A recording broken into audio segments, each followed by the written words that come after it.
And it feels like another day, another Conservative Party scandal. It's a party now that is mired in SLEAZE. We've seen the Deputy Chief Whip resign from his role in government, but he still has the Conservative whip.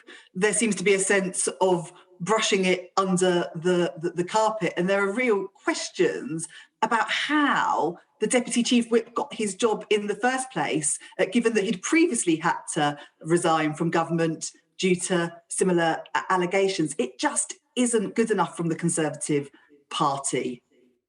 But this isn't just a problem with the Conservative Party, is there? I mean, we understand that there are potentially dozens of people being investigated or have been accused of this type of behaviour, including, it's reported, 2 members of the shadow cabinet as well. Well, there's independent complaints process set up to look at all allegations. But the reality is that we had 2 by-elections just last week. One because a Conservative Member of Parliament was convicted of child sex assault, and another because a Conservative MP was caught watching pornography whilst in the House of Commons chamber.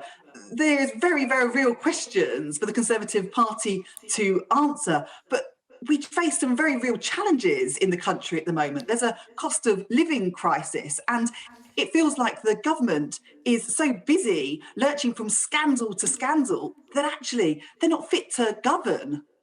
It could be an opportunity for Labour, though, couldn't it? Could Labour win a by-election in Chris Pincher's seat of Tamworth with the 19,000 Conservative majority?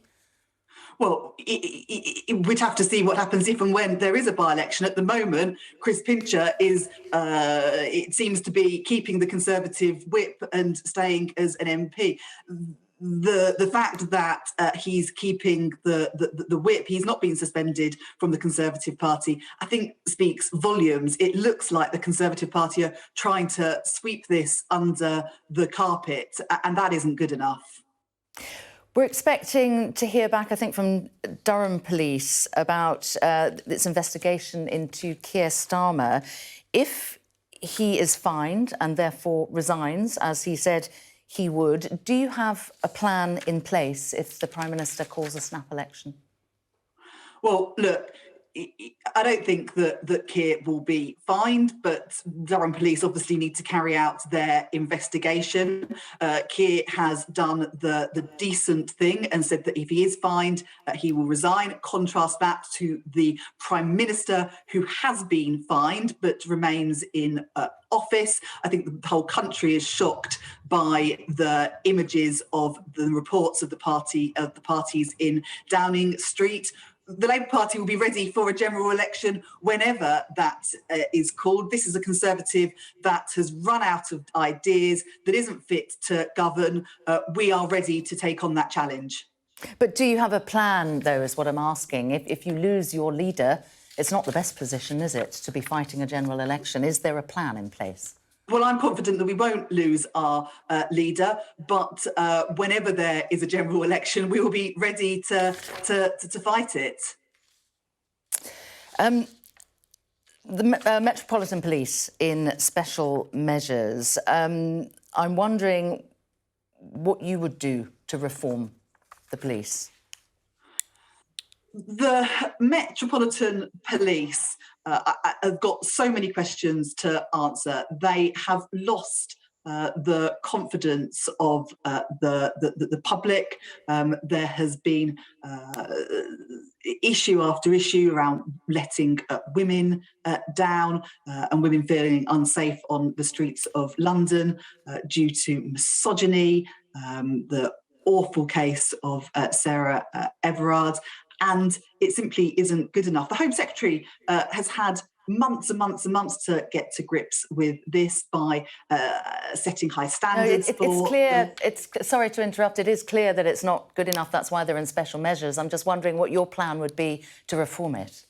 Well, you need very strengthened rules around whistleblowing, around standards and around vetting. All of those things Labour have called on the Home Secretary to introduce, but the Home Secretary has failed to do so. We've also faced a decade of austerity with police numbers being cut. Again, something that we have repeatedly called on the Home Secretary to look at. Should they re-examine the parties in Number 10 and Downing Street? In Downing Street and Whitehall? Look, that's a matter for the police, but I think that the people have been incredibly shocked with what they have seen from Downing Street, whilst the public were sticking by the rules, making huge sacrifices. I've had constituents contact me about fathers not being there for the birth of their children, family members not being able to say goodbye to loved ones. The public are rightly outraged by the fact that whilst that was going on, there were parties taking place in Downing Street. The Prime Minister has been fined. We know all of that. I'm just wondering whether you would be calling as part of the special measures. The Metropolitan Police has been told it hasn't done its job on a number of things properly. Would you be calling for that to be re-examined, those parties? Well, I think we need to look at that really closely in the next few weeks to see if mistakes were made. We need to get a new Met Commissioner in place. I want to see a reforming commissioner in place to clear up the mess in the Met, restore public confidence and make sure that if mistakes have been made, they are put right. But we need to get that reforming new Met Commissioner in place to do that. And finally, there seems to be some ambivalence in your party about the many strikes taking place. What is your personal position? Do you support them? The issue on the strikes is really a government failure to get round the table. We saw the rail strikes last week. The government should have been in those negotiations with the rail companies, with the unions, and instead they said, we're not going to do that. No one wants to see strikes take place. No, but I'm asking you your position because many of your colleagues don't agree on this. So I'm interested to know your position. Do you support the strikes?